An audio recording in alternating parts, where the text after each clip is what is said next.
Hello everyone, मेरे channel में आप सबका स्वागत है। मेरा नाम है मृणालिनी। चलिए देखते हैं इस रीडिंग में यूनिवर्स आपको क्या मैसेज देना चाहते हैं। ये रीडिंग जनरल रीडिंग है, तो आपको जितना रेजोनेट करता है उतना ही लीजिए। रीडिंग का जो भी पार्ट आपको रेजोनेट नहीं करता है उसको जाने दीजिए। हो सकता है वो आपके लिए नहीं किसी और के लिए हो। और अगर कुछ भी रेजोनेट नहीं करता है या समझ में नहीं आता है, कोई बात नहीं, आप मेरा चैनल विजिट कर सकते हैं। उसमें आपको और भी बहुत सारे वीडियोज़ मिल जाएंगे। जो भी टाइटल आपको पसंद आए आप देख सकते हैं। हो सकता है उसमें आपके लिए कोई मैसेज हो। जेंडर स्पेसिफिक मैसेजेस नहीं है। सो जैसा रेजोनेट करता है अकॉर्डिंगली आप रीडिंग का जेंडर स्विच भी कर सकते हैं और रोल रिवर्स भी कर सकते हैं। आपकी एनर्जी है या किसी और पर्सन से डील करते हो उनकी एनर्जी अगर है तो। चलिए देखते हैं। डियर यूनिवर्स, प्लीज़ बताइए जो भी कलेक्टिव इस रीडिंग को देख रहे हैं उनके हाईएस्ट गुड के लिए आप उन्हें क्या बताना चाहते हैं। जय universe, thank you for your grace, thank you for the love, thank you for abundance, thank you for healing, thank you for transformation, thank you for guidance, thank you for clarity, thank you for validation, thank you for protection, the universe, thank you very much.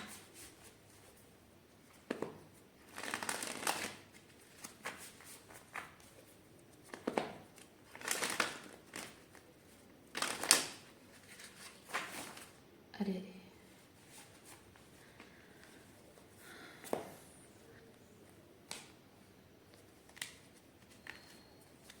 ये card हम ले लेते हैं और इसको ले लेते हैं।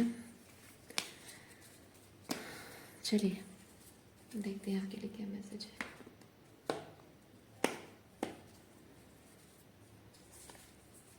बॉटम ऑफ डेक में है hierophant, 9 of cups, S of cups, okay, page of pentacle.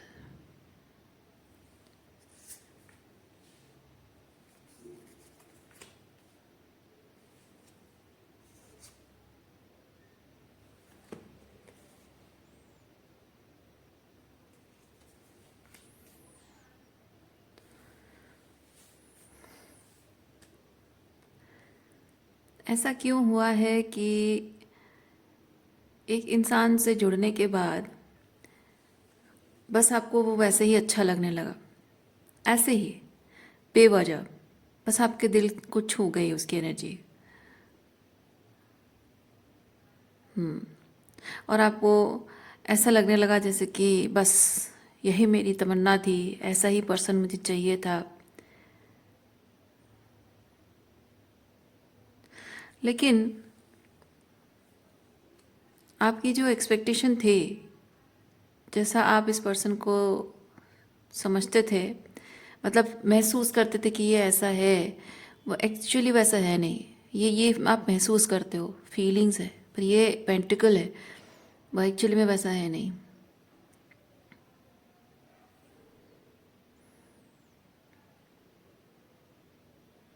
या फिर ये आपकी हीलिंग जर्नी हो सकती है, आपका मैनिफेस्टेशन प्रोसेस हो सकता है, आपकी फैमिली सिचुएशन हो सकती है, फ्रेंड सर्कल हो सकता है। कुछ भी जो आपको लगा कि यस इसी में मुझे खुशी मिलेगी, यही मुझे हमेशा से चाहिए था, पर वो वैसा नहीं निकला। या फिर कुछ ऐसा सपना आपने देखा, भगवान से प्रार्थना आपने की कि भगवान मेरी ये विश है और ये विश पूरी कर दो, काश मेरी ज़िंदगी में ऐसा होता वैसा होता। लेकिन वो चीज़ मिला ज़रूर है, लेकिन वो एग्जैक्टली वैसा नहीं मिला जैसा आप चाहते थे। It turn out to be very painful, very toxic, very triggering. Excuse मी।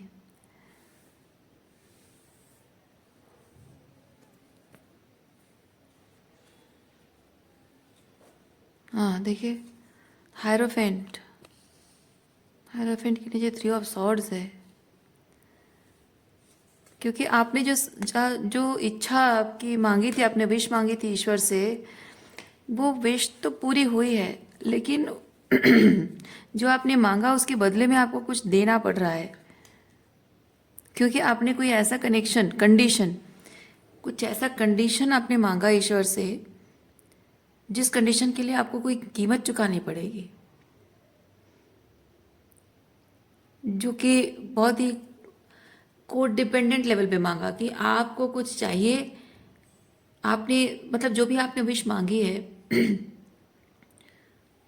उसमें आप आपको क्या मिलेगा आप ये देखकर आपने मांगा है, लेकिन उसके उसके लिए आपको क्या करना पड़ेगा, या फिर आप इनसाइड आउट आपकी वर्ल्ड कैसे उस पर निर्भर करती है, आपकी दुनिया कैसे उसके वजह से बदल जाएगी, क्या एक्सपेक्ट कर सकते हो, वो आपने सोचा नहीं, और इसीलिए it turn out to be very toxic. It pulled out your shadow. आपकी शैडो जो छुपी हुई थी, it pulled out your shadow. ना चाहते हुए भी आपको एक नाइस पर्सन से बहुत ही रूड पर्सन बनना पड़ा, या फिर एक नाइस पर्सन से आपको वो बनना, मतलब उस तरह से बनना पड़ा जो आप बनना चाहते नहीं हो. आपकी शैडो जिसे आप डील नहीं करना चाहते हो, वो आपको बाहर लानी पड़ी, दिखानी पड़ी अपनी शैडो. मजबूरन कुछ ऐसा हुआ जिसकी वजह से.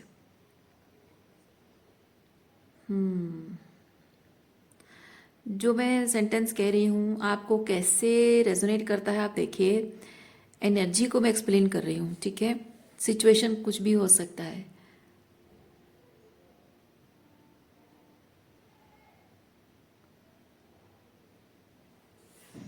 एक आप ऑलरेडी जो आपने विश मांगी है, जो मैंने कहा कि आपको क्या मिलेगा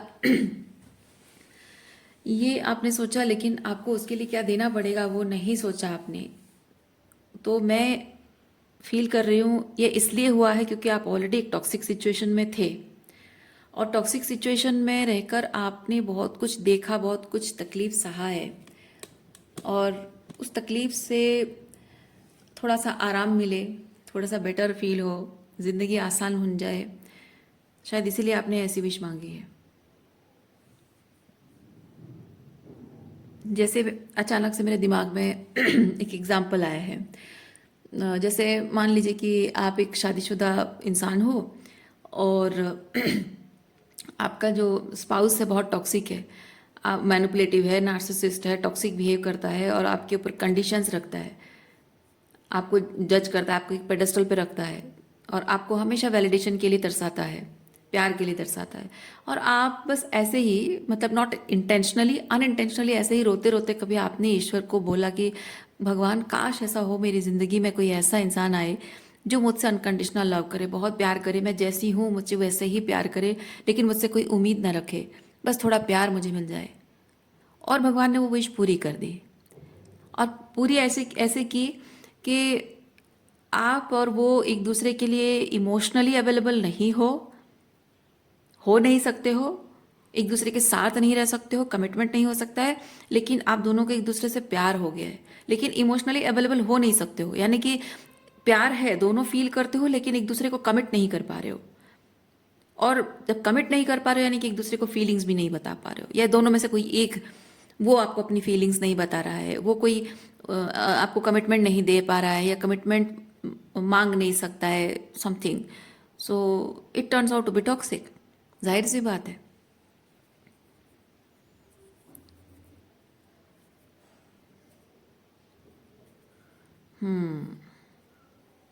वैसी कुछ स्थिति है, क्योंकि आप जब ऑलरेडी टॉक्सिक रिलेशनशिप में हैं, जो सफ़र कर रहे हो उसकी वजह से कुछ चाहते रहे हो. लेकिन मैं कहना ये चाह रही हूँ कि जब आप एक टॉक्सिक सिचुएशन में हैं, उम्मीद करते, ईश्वर से प्रार्थना करते हो कि काश मेरी लाइफ में ऐसा होता. सो वो जो आप सोचते हो ना, दिल से जो बात निकलती है, अनकॉन्शियसली, अनइंटेंशनली जो दिल से बात निकल जाती है, ऐसी बस मुंह से निकल जाती है, दिल की धड़कनों से वो बात निकल जाती है, आत्मा से अंदर बात निकल जाती है, वो आपकी सोल की आवाज़ होती है, वो आपकी अंतरात्मा की आवाज़ होती है. जब आप कहते हो कि काश काश ऐसा होता कि कोई मुझे अनकंडीशनल लव करता, दैट मीन्स यूनिवर्स कह रहा है कि तुम्हें अनकंडीशनल लव की ज़रूरत है, और ये जिस इंसान के साथ तुम रहते हो वो अनकंडीशनल लव नहीं करता, तुम्हें पता है, फिर क्यों उससे उम्मीद रख रहे हो, क्यों उससे प्यार की उम्मीद रखते हो, क्यों उससे रेसिप्रोसिटी की उम्मीद रखते हो, खुद से प्यार क्यों नहीं करते हो. ईश्वर आपको वो साइन दे रहा है, या यूनिवर्स कहिए, ईश्वर कहिए, आपकी अंतरात्मा कहिए, आपको वही साइन दे रहा है कि तुम्हें अनकंडीशनल लव की ज़रूरत है. उस इंसान से उम्मीद मत रखो, पर यह भी उम्मीद मत रखो फिलहाल के लिए, तो ये भी उम्मीद मत रखो कि तुम्हें किसी और से चाहिए. अभी फ़िलहाल तुम अपने आप से उतना प्यार करो, जितना अनकंडीशनल लव तुम डिज़र्व करते हो वो तुम खुद से करना शुरू करो। और अगर अगर आपके भाग्य में होगा व्हील ऑफ फॉर्चून, अगर आपके भाग्य में होगा वो प्यार किसी दूसरे पर्सन के रूप में, तो अपने आप ही समय आपको बताएगा, समय बताएगा। और समय ऐसी परिस्थितियां लाकर खड़ा कर देगा जिससे कि देखिए फिजिकल लेवल पे, मतलब 3D लेवल पे उस इंसान को लाकर आपके सामने खड़ा कर देगा। जिस तरह के इंसान से आप मतलब इंसान के बारे में आपने ईश्वर से प्रार्थना की है ना, तो वह उस इंसान को लाकर खड़ा कर देगा। मैं एग्जाम्पल दे रही हूँ, उसी हिसाब से मैं आपको एनर्जी एक्सप्लेन कर रही हूँ, ताकि आपको समझाने में ईजी हो, आपको समझने में ईजी हो।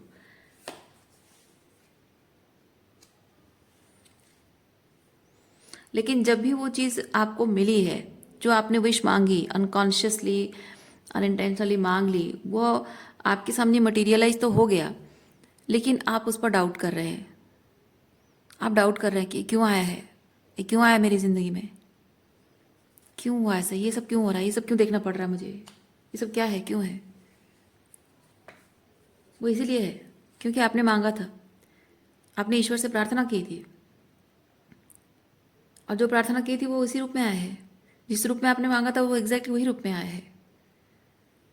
पर अब आपको यूनिवर्स ये चीज़ कह रहा है कि अगर अगर तुम्हें बेटर एक्सपीरियंस करना है, जो लाके तुम्हारे सामने खड़ा किया, आपने बस विश मांगी और वो बस विश में ही रह गई, आपको शायद लगा हो कि ये कभी पूरा नहीं हो सकता, तो ईश्वर ने लाकर उसे सामने खड़ा कर दिया और कहते देखो तुमने विश की थी ना, देखो एग्जैक्टली वही पर्सन है, यानी कि ये संभव है।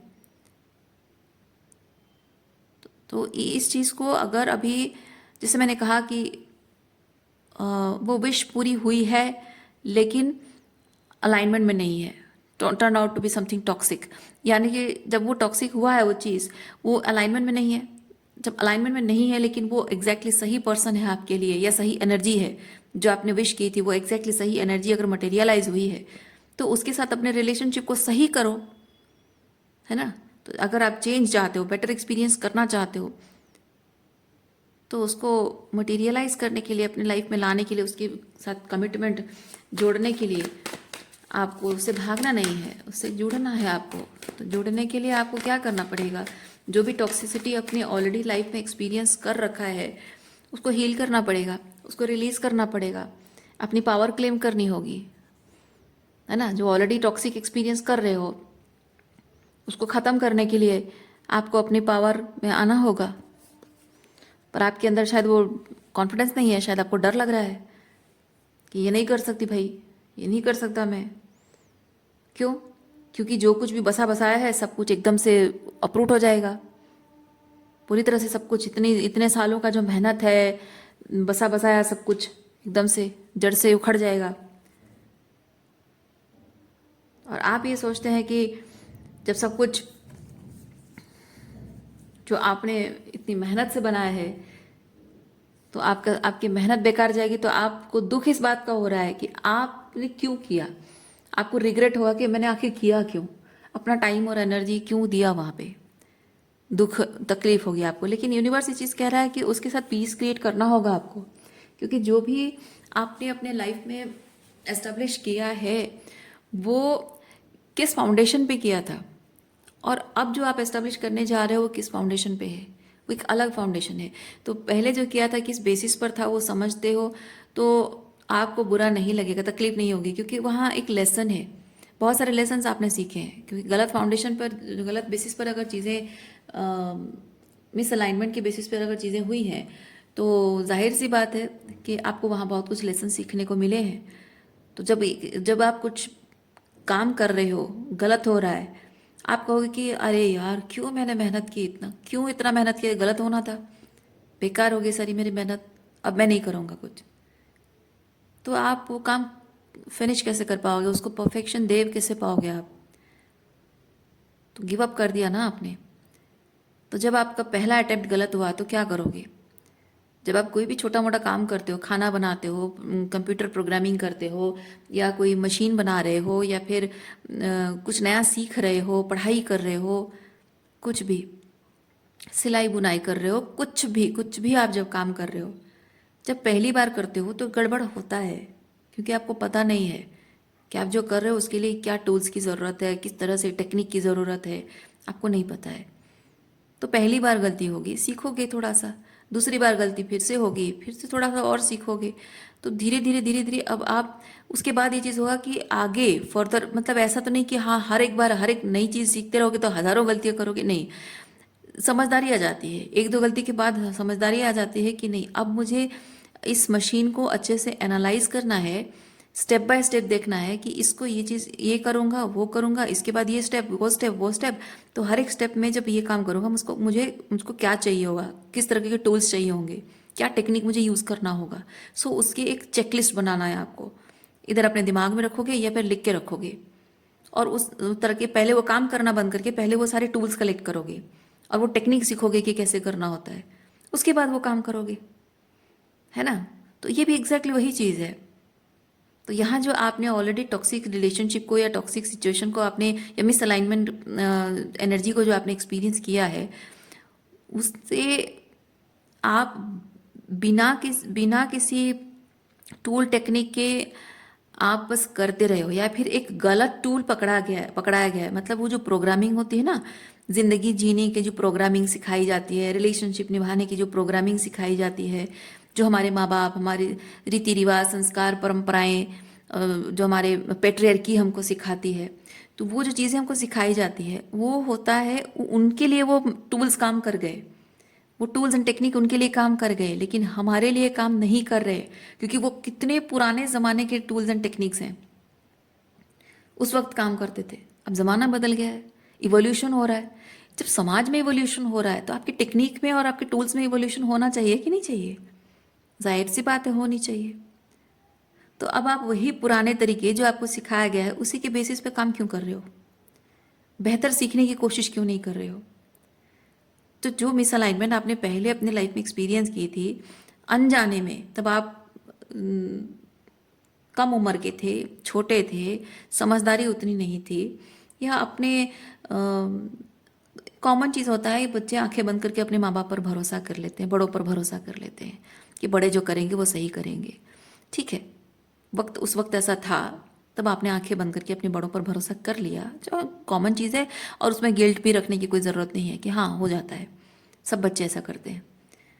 लेकिन जब वो गलत टूल्स और टेक्निक इस्तेमाल करके आपने ऑलरेडी एक्सपीरियंस कर लिया है, जान लिया है कि गलत होते जा रहा है, होते जा रहा है, होते जा रहा है, और वर्स्ट सिचुएशन ऐसा हो चुका है, अब कुछ संभालने की स्थिति में नहीं है, संभल ही नहीं रहा है, संभलेगा भी नहीं, तो आप टूल्स एंड टेक्निक को चेंज करने के बजाय अपने आप को कोस रहे हो कि मैंने इतनी मेहनत क्यों की, या फिर आप इस बात के लिए बुरा लग रहा है आपको कि मैंने इतनी मेहनत की, मेरा सारा मेहनत बेकार गया, तो मैं इतनी मेहनत से जो मैंने कुछ किया है मैं उसे अब बेकार जाने नहीं दूंगा। पर वो बेकार जा चुका है, वो बेकार हो चुका है। कोई एक मशीन बना रहे हो, मशीन अगर बिगड़ गई है, आपने 5 घंटे लगाकर उस पर काम किया है, और जस्ट बिकॉज आपने 5 घंटे लगाए हैं, आपके कीमती 5 घंटे इस्तेमाल किए हैं, उसकी वजह से क्या आप जिंदगी भर उस बिगड़े हुए मशीन के साथ काम करोगे?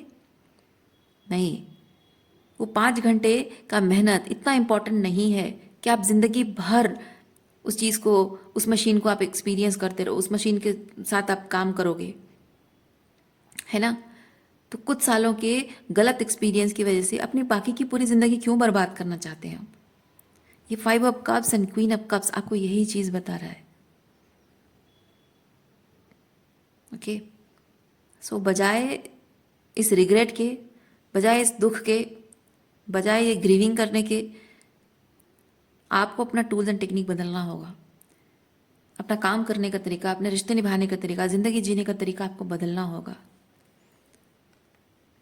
तभी जाकर आप अपनी ज़िंदगी में कुछ बेहतर कर पाओगे, अपने रिलेशनशिप में, अपने करियर में कुछ बेहतर एक्सपीरियंस कर पाओगे।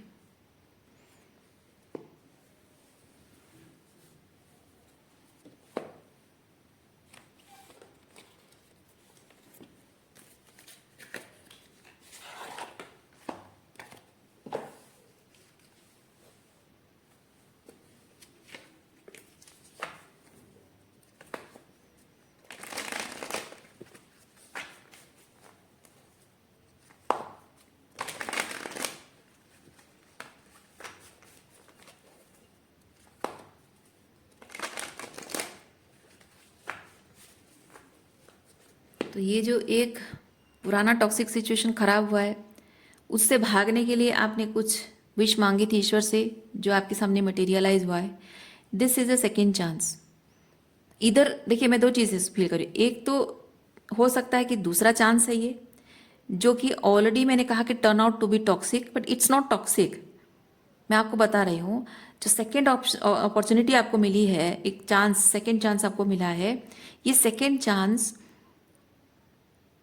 इधर हो सकता है कि सेकेंड चांस है, या फिर ये लेसन है। इसके बाद जब आप चेंज करोगे, उसके बाद कुछ नया आपको मिलेगा, वो चीज़ हो सकता है। तो पहला एक चांस तक गलत हो गया, ये दूसरा चांस है, इसमें आप सीख रहे हो। और तीसरा शायद आप बेहतर तब मिलेगा जब आप अपनी गलतियां सुधारोगे, या फिर यही जो चांस है, ये एक सेकेंड चांस ही आपके लिए है, जिसको आपको सुधारना है। इसी में ही सब सुधार करना है, और जो गलती पास्ट में हुई थी उसको समझना है और इसी को ही सही करना है। और ये जो मैं कह रही थी अभी कि it turn out to be toxic, it didn't turn out to be toxic. आप ऑलरेडी टॉक्सिक सिचुएशन को एक्सपीरियंस करके टॉक्सिक पैटर्न में चल रहे हो, और उसी टूल्स एंड टेक्निक को इस्तेमाल करके इस रिलेशनशिप को निभाना आपने चाहा है। इसीलिए it feels like turn out to be toxic, but it didn't turn out to be toxic. वो सही हो सकता है, अगर अपने टूल्स एंड टेक्निक, अभी भी समय है, चेंज कर सकते हो। व्हील ऑफ फॉर्चून समय को बताता है, you still have time.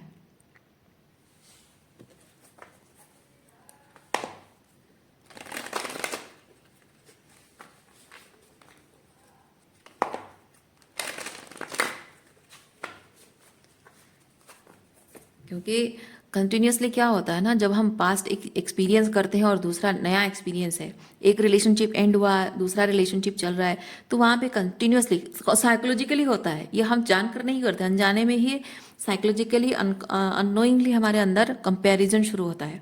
Past में ये हुआ था, अभी भी वही हो रहा है, तो सेम चीज़ रिपीट हो रहा है।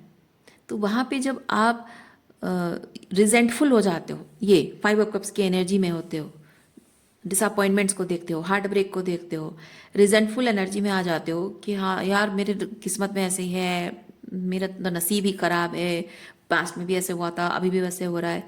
Nothing will change, nothing will ever change in your life.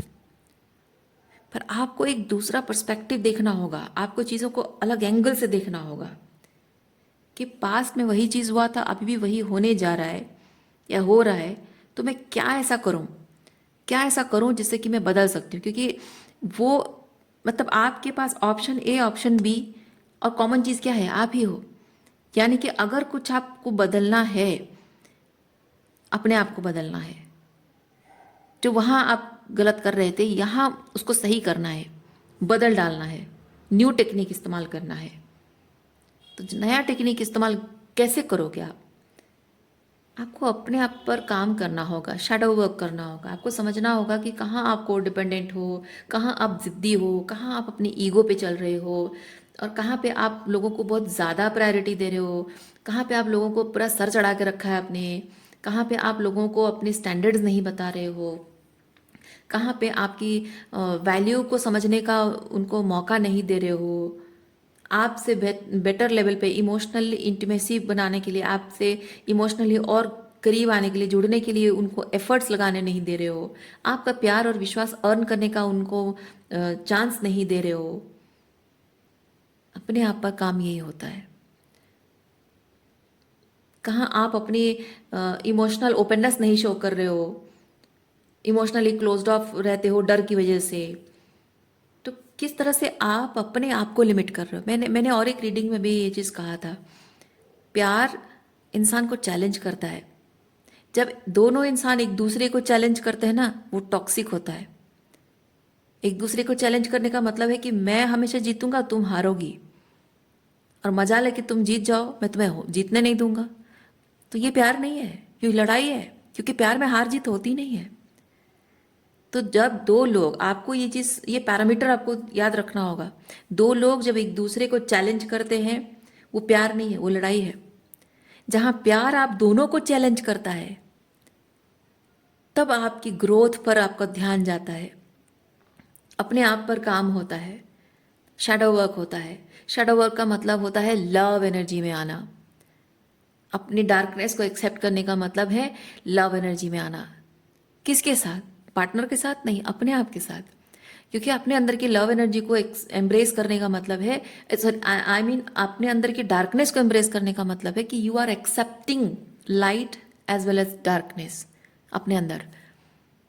That means आप अपने आप से अनकंडीशनल लव करते हो। जब आप अपने लाइट साइड में रहते हो, अपने आप को प्यार करते हो, लेकिन आपकी जो डार्क साइड है लोग उसको पसंद नहीं करते, तो अपनी डार्क साइड को लेकर आप अपने आप को घिन आती है, अपने आप से गुस्सा आता है, you are not loving yourself, है ना।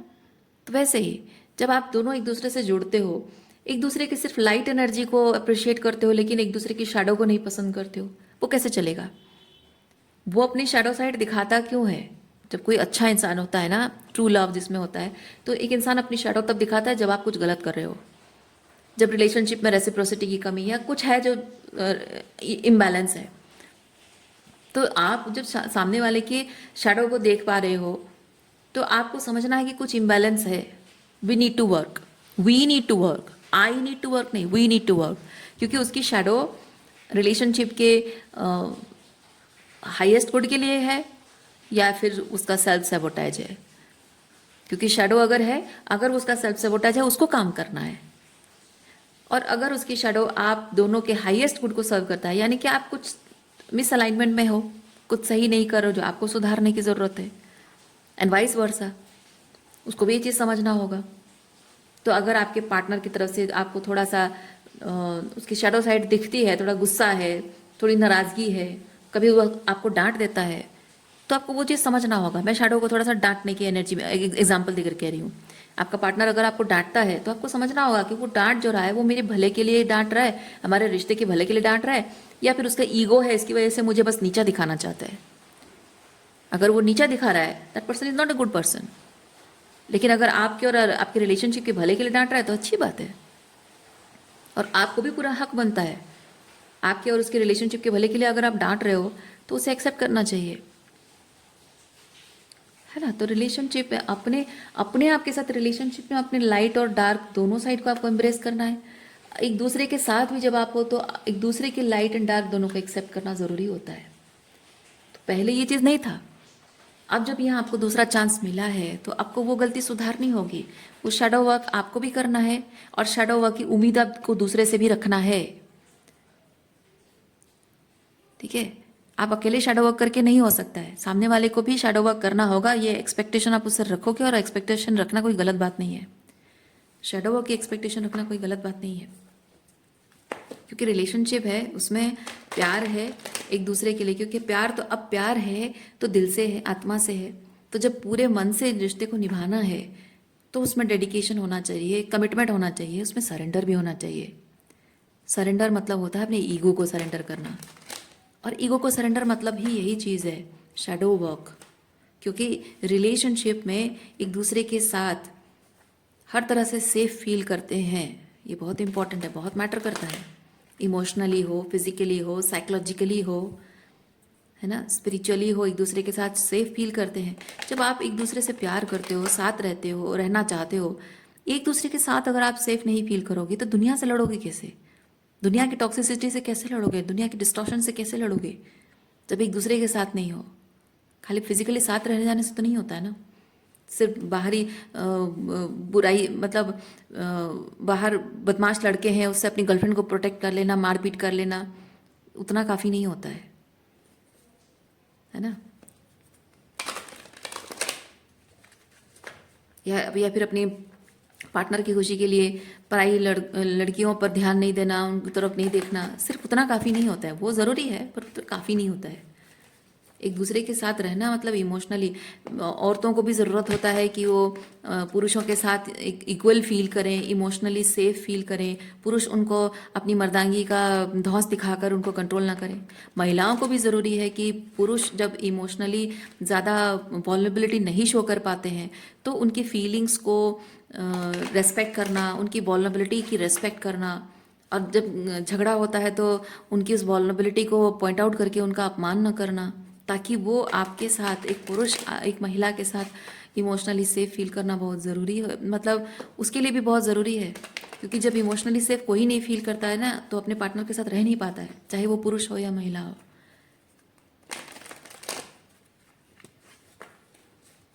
और महिलाओं को ये होता है कि जब इमोशनली सेफ नहीं फील करती हैं तो वो बात करना चाहती हैं, आर्ग्यूमेंट होगी, लड़ाई झगड़ा होगा, बहस होगी। लेकिन पुरुष जब इमोशनली सेफ नहीं फील करते हैं वो चुपचाप डिस्टेंट हो जाते हैं। तो आपको वो समझना है, एज अ मैन आपको घर में लड़ाई झगड़ा चाहिए, या फिर एज अ वुमेन आप चाहते हो कि आपका पार्टनर आपको छोड़कर डिस्टेंट हो जाए और आपसे बात ना करे, इमोशनल वॉलनरिटी ना शो करे, किसी और के साथ रिलेशनशिप में आए, या फिर दूसरे डिस्ट्रैक्शन यूज़ करे आपसे दूर भागने के लिए। एज अ मैन और वुमेन आप क्या चाहते हो? यही चाहते हो? नहीं चाहते हो ना? तो आपको समझना होगा, शैडो वर्क आपको भी करना है, उनको भी करना है। इमोशनली आपको भी सेफ फील करना है उनके साथ, और उनको भी आपके साथ सेफ्टी की आवश्यकता है।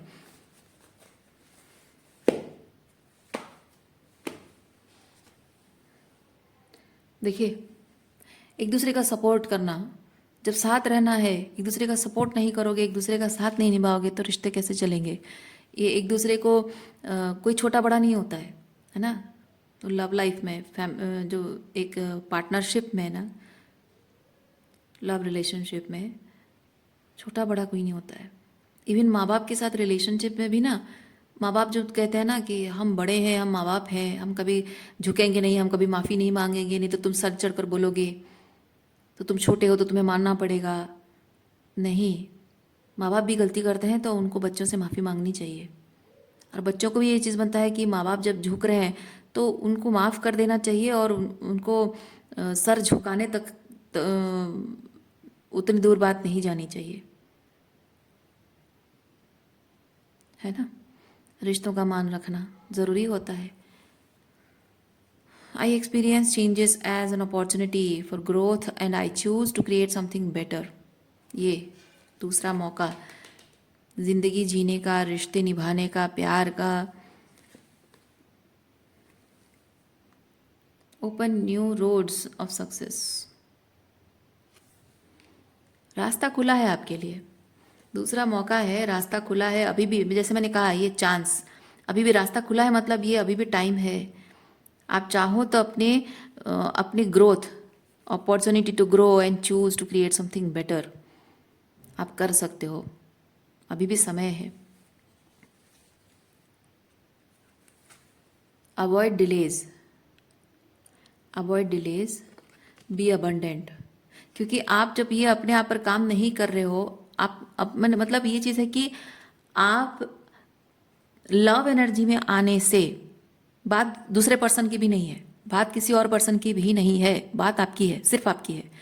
आप एक सोल हैं और आप लव एनर्जी में अभी पूरी तरह से नहीं हो। आप प्यार चाहते हो लेकिन पूरी तरह से लव एनर्जी को एम्बॉडी नहीं किए हो। क्यों? क्योंकि आपने अपने आप को कंस्ट्रेन कर रखा है, अपने आप को लिमिट कर रखा है आपने। क्योंकि आप लव एनर्जी के लिए जो ओपननेस चाहिए, जो वॉल्नरेबिलिटी चाहिए, जो ओपन हार्ट चाहिए, वो ओपननेस आप शो नहीं कर पा रहे हो। बिकॉज कुछ लिमिटिंग बिलीव्स हैं, कुछ इमोशंस हैं जो आपको ओपन नहीं होने दे रही है, इसीलिए आप अबंडेंट एनर्जी में नहीं है। तो आपको अपने आप को उस अबंडेंट एनर्जी में लाना है। अगेन देखिए, यहाँ पे जो डिले चीज़ है ना, अवॉइड डिलेज, मैं फील कर रही हूँ यहाँ पे जैसे टाइमिंग की बात हो रही है, मैं फील कर रही हूँ। यहाँ पे भी देखिए घड़ी है, मैं फील कर रही हूँ मौका आपके हाथ से निकलता जा रहा है।